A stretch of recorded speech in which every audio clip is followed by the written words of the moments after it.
নমস্কার, আমার নাম বিপ্লব মণ্ডল। আমি একজন আইসিইউ টেকনোলজিস্ট।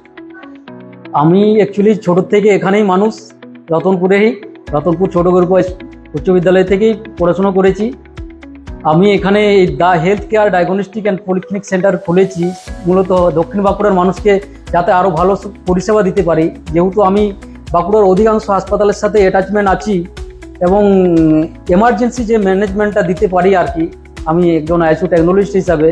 তো আমি চাই যে ওপিডি ডাক্তারবাবু এবং যে ব্লাড টেস্ট বা সাধারণত যে আলাদা টেস্টগুলো আছে, ইসিজি বা নানা রকম যে টেস্টগুলো আছে, তাতে সেইগুলো মানুষকে যাতে আমি এই দক্ষিণ বাঁকুড়ার মানুষকে দিতে পারি বা আমার রতনপুর অঞ্চল বা আদার যে সাইডে যে অঞ্চলগুলো আছে সবাইকে যাতে সেই ভালো পরিষেবা দিতে পারি।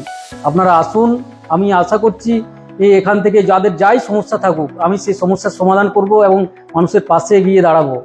এটাই আমার প্রথম থেকে একটা ইচ্ছা ছিল আর কি।